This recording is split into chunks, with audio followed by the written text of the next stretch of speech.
right. Good morning. Thank you for joining us once again, our Wednesday session, and the last one for this year, because tomorrow we will not be available, but you can still reach us online. Good morning, Dr. Johnson. Good morning. Welcome to Conversations with Dr. Johnson. Well, thank you. I hope he has something good to say today. You or me? Us. Us. Yes. We have something good. We're going to talk today about that idea called diabetes. I call it an idea. I don't call it a disease. So tell us, diabetes. What is diabetes? Well, there are two distinct forms of diabetes and maybe a third one. Yes. Type 1 diabetes used to be called juvenile onset diabetes. And that is a problem where your pancreas completely stops making insulin. And insulin is a hormone, right? Insulin is a critically important hormone that is required to get sugar out of our bloodstream into the cells where it can be burned as fuel. At a simple level, it gets it into the muscle tissue.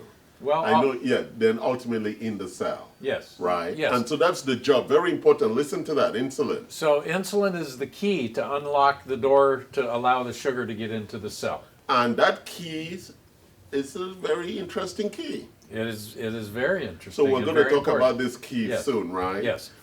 Now, there's type 2 diabetes, and that's far and away the more common type. It used to be called adult onset diabetes. And I'm sure that's the one everybody wants to talk about. Probably, yeah. Yes. Because it's the big problem in this country. As we gain more and more weight, as people become more overweight and more obese, their risk of developing type 2 diabetes goes up dramatically. Okay. Okay. And then there's, now some doctors are calling Alzheimer's disease, they're calling it type 3 diabetes because the excess insulin and the high blood sugar adversely affect the brain and can lead to dementia. All right. So we've explored type 1, type 2, and type 3. So why should we be concerned about diabetes? Okay. Well, there are a number of reasons we should be concerned about it.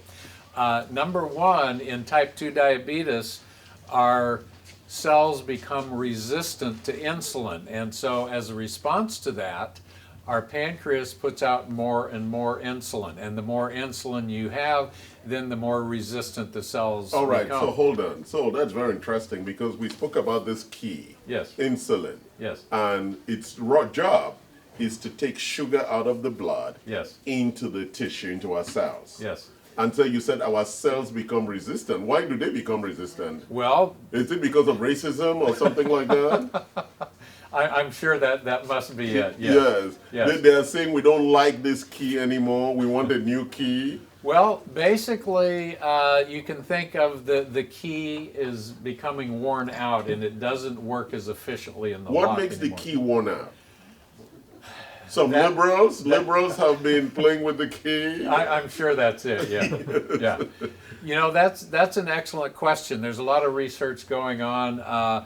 I'm not sure that we have an absolutely definitive answer to that. Okay. But a big problem is that insulin, in addition to being the blood sugar hormone, it's also a very powerful fat storage hormone. Okay. So the more your insulin levels go up, the more you tend to gain weight. And the more Okay. you gain weight, the more your insulin levels go Okay. up. So it's a vicious cycle. So my thinking was that it's because we eat more sugar, and therefore it was wearing out the key in doing that transformation. So the key got adapted to storing fat also. Well- it's a sweet story. It's an African story. I don't know how sweet it is, but yes, our modern American diet, eating tons of sugars and starches, are a huge part of this. Our lack of exercise, lack of activity. But why would we exercise? I thought that was what poor people did.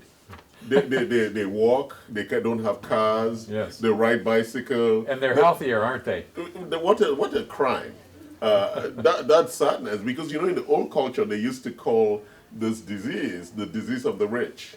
Sure. Right? The king died early because he never exercised. Because he thought exercise was for poor people. And So he, now you he want ate to, all the pastries. yeah, Yes. so now you want rich people to exercise and Sure. become like poor people? Yes, That's kind of yes, sad. very much so. All right, so we need to exercise. Yes. Okay. So we talked briefly about insulin resistance. The opposite of insulin resistance we call insulin sensitivity. Our cells are sensitive to insulin, and that's a good thing. And that would come when you exercise. Exercise improves insulin sensitivity. Sensitivity. Weight loss, if you're overweight, improves insulin sensitivity. Okay. So, some people are like, well, I am on medication. Yes. Why should I worry? They prescribed me. Oh, I know you told me this, that the worst prescription for diabetes is insulin. Well, now it depends. For type 1 diabetes, it's required. Good. Yes. Okay. For type 2 diabetes, it basically says to me that their doctor has gotten lazy. Oh, well, we're not Why are controlling. you being so polite? I thought as a Republican or as a conservative, you are very mean in your thinking. You're saying they are lazy. I thought they become stupid and weak and ignorant. Well, I wouldn't use those words, but Okay. I'll leave those words to you. Okay. They become lazy and they just keep giving them insulin. Well, look, there are a number of different ways that type 2 diabetes can be managed. Yes. Okay. And there's a lot of different drugs available, and it can become a little complicated and confusing. And Yes. so if they're having trouble controlling the blood sugar, then they'll tend to just say, okay, we're going to have to put you on insulin. Personally, I think that's a horrible idea because Yes. type 2 diabetics already have too much Insulin, yes. and giving them more insulin is not really the solution to the problem. Because the pathway that's the healthy pathway, is that this key insulin is taking the sugar out of the blood into the cells. Yes. As we begin to develop insulin resistance, the pancreas produces more insulin. Now the insulin also begins the fat messenger. Yes. Right? Yes, So yes. now it prefers the fat messenger role than the role of taking it into the muscle. Well, I don't know if it prefers it, but it's just that's what happens. And so if I give more insulin, I'm just encouraging it to become a fat carrier. Yeah, you're tending to exacerbate the problem. Wow. So what is your thinking for somebody who is with this type 2 problem? Okay. What's the proper way Well, you would advise them? We've got to clean up their diet. Yes. We've got to clean up their lifestyle. We've got to get them exercising. Yes. We have to make sure their hormones are balanced. Okay. Many type 2 diabetics have an undiagnosed low thyroid condition and an undiagnosed low testosterone condition. And so Even for women? yes. Oh, really? Well, low thyroid is more common in women than it is in men. Oh, wow. And the reason for that is because men don't get pregnant. Well, but it could be the reason to why a lot of the women are looking crazy and crazier. Oh, wow. Oh, I don't know any such women, do you? Well, you're the one dating, so you should find a lot of them. They come for dinner and you're like, get me out of here. They have a low thyroid issue, right?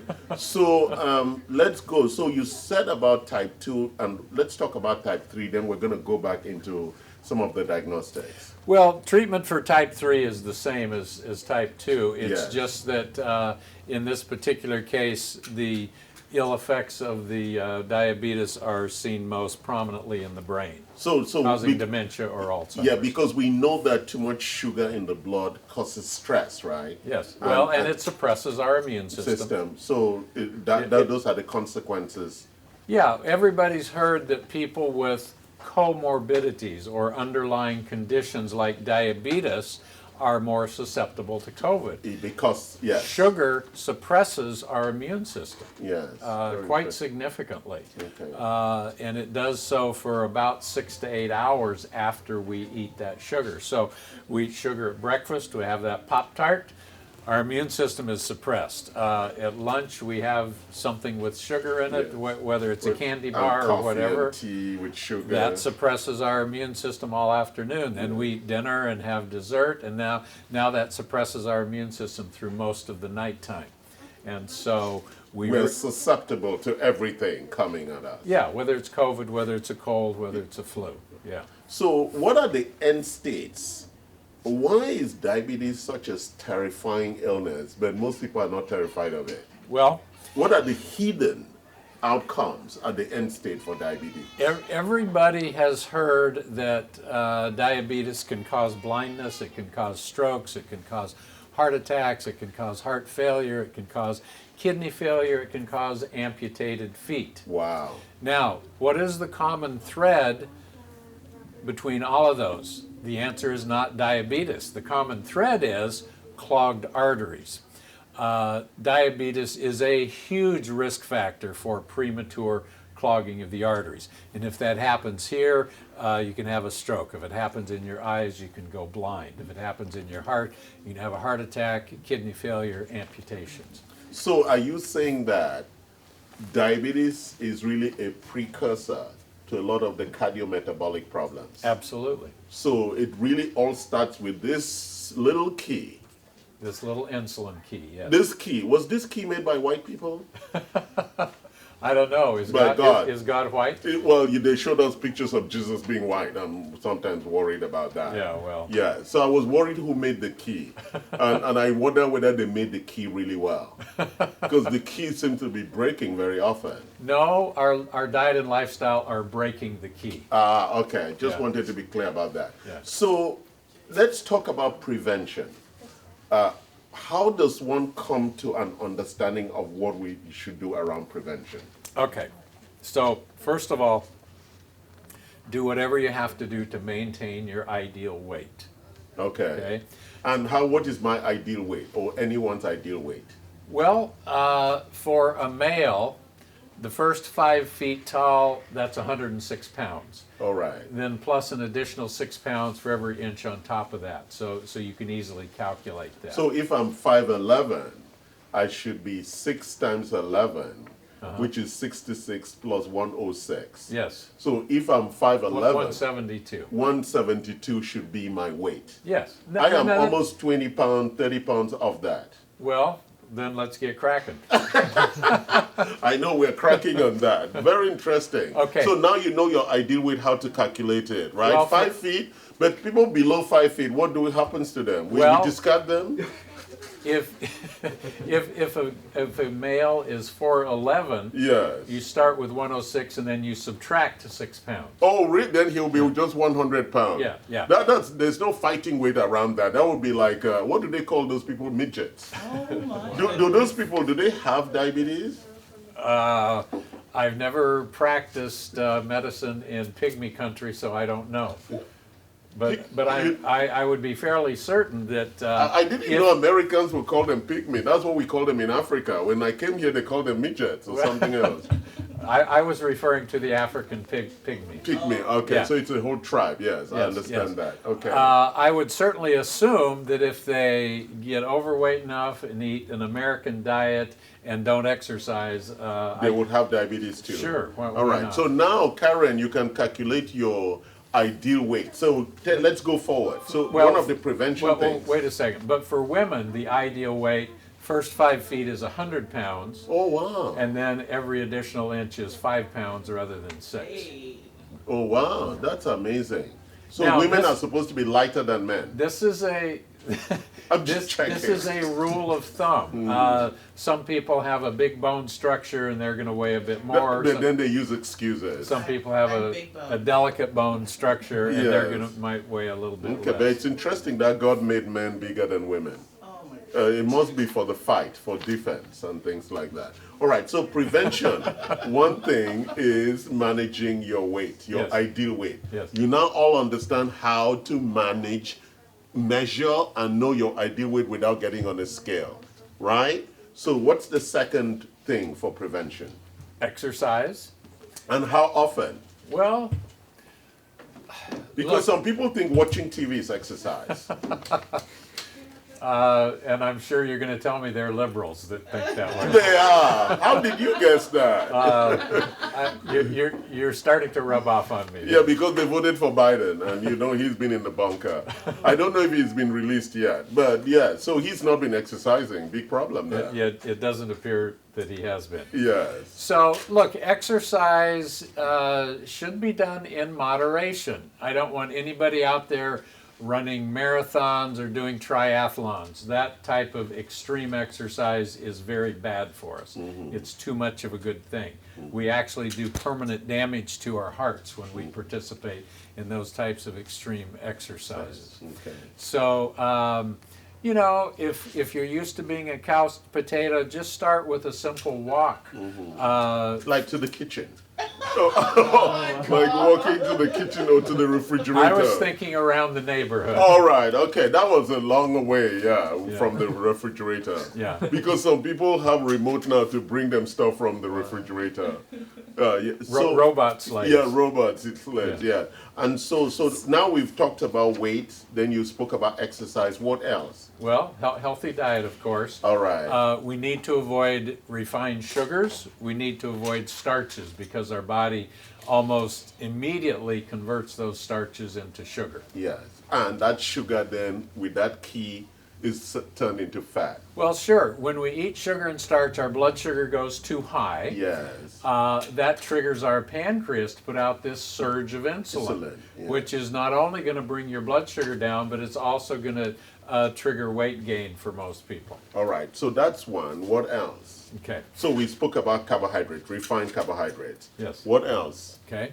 Well, we need to have plenty of healthy fat in our diet. Healthy fat is good for you.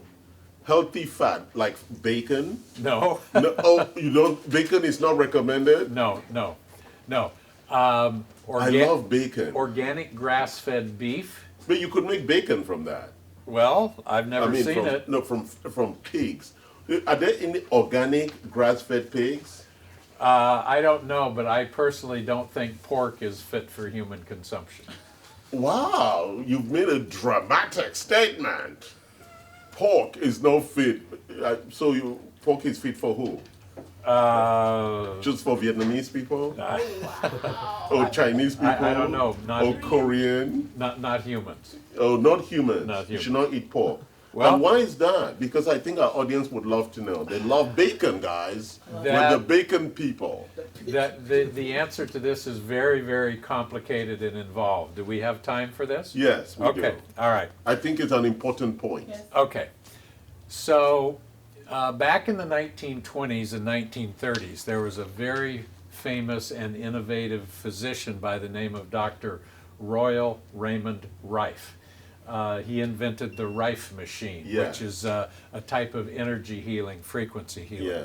He also invented this incredible microscope that gave magnification roughly equal to today's electron microscopes. He was way ahead of his time. Yeah. Nobody today can figure out how he did it.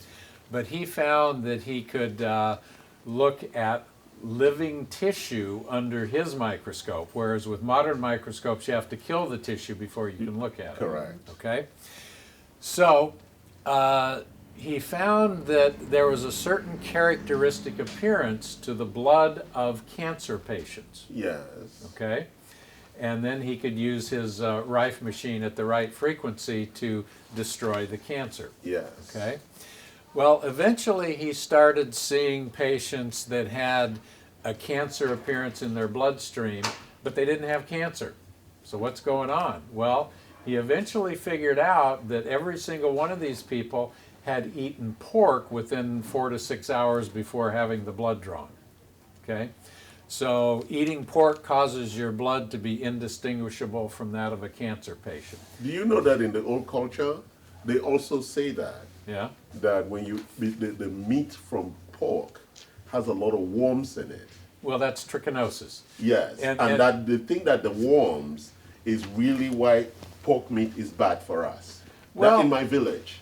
But if you cook the pork thoroughly, you're going to kill the trichinosis. But you are saying even that Yes. is still not good enough Yeah. because of this finding. Yeah. Right. Now this information that I've just explained doesn't absolutely prove anything. Yes, Okay? But in my mind, that was fairly powerful evidence to convince me that eating pork is not a good idea. Wow. And it could be a precursor to a lot. I mean, I was connecting this with some of the stuff we have as folklore in the village. Well, you know, humans and pigs share over 99% of our DNA. Very common, yes. And so some people have said that eating pork is kind of like being a cannibal, because we're eating something that's too closely related to ourselves. I was wondering where I got my cannibalistic dreams. That must be it. Every time I eat pork, I think I'm becoming more of a cannibal. Yeah, interesting. Yeah. All right, so we were going to finish with our diabetes conversation. So we had this, so you were talking about healthy fats. Yes. And we had this detour into pigs. Yes. Right? And my bacon obsession, which I have to lose. So what are the healthy fats and where do we get those from? Okay.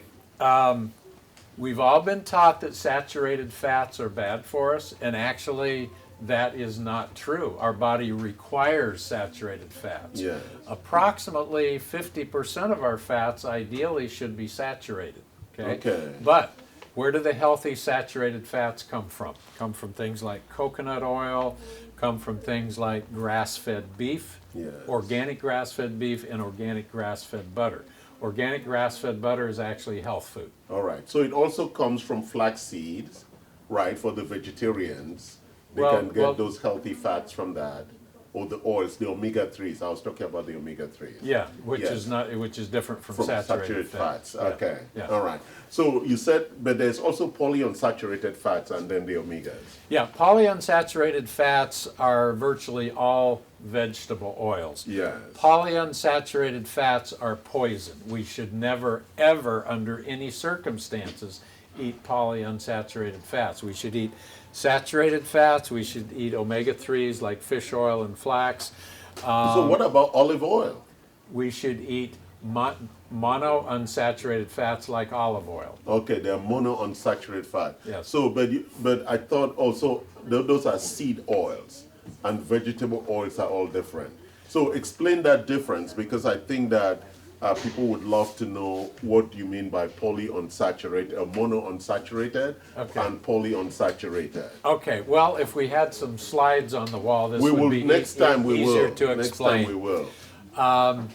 So can you make sure, guys, that we have a talk about this after the new year on fats, so that we'll have some slides? This is very difficult to explain without visual aids. All right.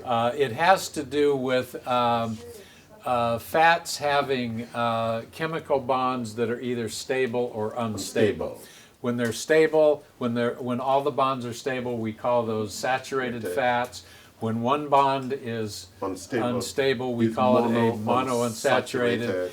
And when all of the chemical bonds are unstable, that's a polyunsaturated. Yeah. Are we clear now? Saturated and unsaturated, the mono and the poly, it's all about this bonding stability. Yes. Which means that it's easier to be converted to other things. Yes. With free radicals and stuff like that. Yes. So I didn't want to go into all of that, Yeah. but Yeah. that's why oxidated stress and poly and unsaturated fats don't go well together. Yes, when fats are oxidized, we say the fat has become rancid. Yes. Okay, and pay attention, guys. Rancid fat. And typically, you can taste a rancid fat. Not always, but typically. I smell it when I go to Costco. As I walk through the fish oils counter. If you ever taste a saturated fat, or a rancid fat rather, spit it out. It does not belong in your body. It's poison. And so, okay, good fats. So what about proteins? Well, we should eat 2 to 3 or possibly up to 4 ounces of protein at every meal. 4 ounces of protein will be about the size of a deck of cards. 2 ounces of protein will be about the size of half a deck of cards. So nobody has to run out and buy a food scale and weigh their protein. They can just glance at their plate and know if they've got about the right amount. And when you say protein, you're talking about grass-fed beef. Well, yeah, whether it's beef, whether it's poultry, whether it's fish, whether it's eggs, whether it's beans, Yeah. whether it's tofu, Okay. whether it's nuts. But I hear that eggs are the best sources for amino acids, the protein content in eggs. Organic grass-fed eggs are health food, in my opinion. All right, very important, guys. Organic grass-fed eggs are like a health food, a superfood, we would almost say. Yeah. Right? Yeah. Okay, now we've talked about lifestyle things. What else does one do to prevent diabetes? Well, there are certain supplements you can take. Yes. The trace mineral chromium is important. I take chromium every day. Vanadium is important. Vanadium? Yes. That sounds like an African country. Yes, I think it's just north of Nigeria. Yeah. Thank you. Vanadium, and what else? Okay. So let's get our core minerals, Vincent. The herb berberine is, Yes, berberine. is very useful for diabetes and also for heart conditions. And for managing your sugar metabolism, Yes, right? yes. Core minerals Yes. has vanadium there. Yeah, there's a supplement called diaxanol, which is a combination of certain herbs and minerals. Yeah, that do are we very have good the for diabetes. diaxanol here? You do? Yes. Quickly, because Trevor, my brother, is here to join us shortly. So And- let's get the diaxanol. Yeah, Yes. and then of course there's the prescription metformin. Metformin, my favorite thing. Yes, Metformin. Metformin reverses insulin resistance and creates insulin sensitivity. But there's some research and some concerns around metformin and some cancer conversations. There's some concerns for people saying if you are not diabetic, using metformin might be instigating other things. Are you aware of that? I have not seen any credible evidence of that. In fact, the research is showing that people who take metformin, whether they're diabetic or not, tend to live 5 to 10 years longer. There's a powerful anti-aging benefit. And you're talking about low dose, right? What is the recommended dosage for metformin? 500 milligrams? 500 milligrams Which is what I take. twice a day. Twice a day. Yeah. So that's 1,000 milligrams a day. And then some diabetics don't get adequate blood sugar control, and they have to go up to 1,000 milligrams twice a day. Twice a day. Yeah. Okay. But if you're just taking it preventively, you wouldn't need that. Yeah, you do 500 twice a day. Right. So let's talk about this diaxanol. What were you saying about diaxanol? We have Trevor here, our man from Orthomolecular. He's going to give us the product details while you give us the clinical details. Well, the clinical details are very simple. Yeah. If you're diabetic or pre-diabetic and you add diaxanol to your regimen, your blood sugars are going to come into better control. Your A1c is going to come closer to normal. And So you're not doing this because you saw my brother Trevor, right? This is just something that you recommend to almost I've everyone. been Long before he met me. I've been recommending diaxanol for, I don't know, 15 years. So tell us, why is diaxanol such a beautiful product? Diaxanol contains a lot of the minerals you talked about, Yes. plus some others in regard to every step of the way of insulin sensitivity. Yeah. So if you actually had a chart and you looked at what takes place when sugars are traveling through metabolism and insulin is going up and down, diaxanol is supporting every step. And then there's cinnamon bark. Yes. So you're looking at cinnamon extract where instead of having to consume 10 grams of cinnamon per day, Yeah. you're able to extract it and hyperdose it. So it's the equivalent to a large dose of cinnamon in a small capsule. Wow, right? We have 150 milligrams of that. And Which would be there's- about 3 to 4 grams and of then cinnamon. there's biotin, which is almost 300 milligrams, micromilligrams of that here. Yep. Wow. So is this like your best diabetic product? That and this. All right. And why do we use both? Why This is goes both- back to what Dr. Johnson was saying, which is berberine, the root, the grown natural root, was compared to metformin Yeah. to have similar capabilities. Yeah. So when you're looking at something that can activate blood sugar metabolism, AMPK, which is your metabolic engine switch, berberine and metformin act very similarly. All right. So your recommendation is a CM core plus diaxanol. Yeah, as a key way of prevention and managing sugar metabolism. We look at it as multi-step. So first step would be support with diaxanol, Yeah. and then if someone needs more support, you bring in berberine. Okay. The great benefit, though, is that a lot of diabetics, I'm sure Dr. Johnson sees, is they also have some lipid or cardiovascular cholesterol issues. Yes. Berberine helps metabolize cholesterol too. So it's Okay. kind of like this turmeric, this natural botanical that does the pleiotropic, hundreds of different benefits. All right. He stepped into the reversal conversation already. Oh, Sure. Yeah. Do you want me to step out? No, that's fine. So we talked about prevention, right? And so people also need to be aware if they have family history around that, and so Sure. they pay attention to those. Sure. But what are the biomarkers that would tell you that you're tending towards being pre-diabetic or that you're diabetic? Well, if your blood sugars are testing high or borderline high, that's one. Above 100 or above 90? Yeah, 65 to 100 is considered to be a normal blood sugar level. All right. So, Okay. and we certainly Is this In fasting or not fasting? technically this is fasting. But, Okay. But if someone is perfectly healthy Yes. and are eating a perfectly healthy diet, their non-fasting blood sugar readings will be very similar to their fasting. And that's a very important thing because a lot of people about who are on anti-aging say that managing blood sugar is almost a critical aspect of increasing the length of life. Well, sure it is, because every human on the planet is potentially pre-diabetic. Yeah. If we live long enough, it is thought that we will all eventually become diabetic. Okay. Now, depending on family history, this guy over here may become diabetic at age of 40. This other guy may not become diabetic until the 80. age of 120. All right. So, But we're all headed in that direction. okay, so you say blood sugar. What else is a diagnostic indicator? Hemoglobin A1c Yes. is a blood test that tells us what your blood sugar has been up to for the last 3 months combined. Okay. Okay. And what numbers would tell us that it is in a good place? Well, a reading of less than 5.7 is considered normal. Yes. I, from a holistic perspective, ideally would like to see numbers down around 5.0. The Okay. catch is most people can't quite accomplish that, but that is a worthwhile So goal. 5.0 for you, and what else? What other biomarker? Well, So we have glucose, we okay, have so- HbA1c. So A1C 5.7 to 6.3 is pre-diabetes. Yeah. 6.4 and above is considered to be diabetic. How easy is it to reverse those numbers? Well, in most people, it's relatively straightforward.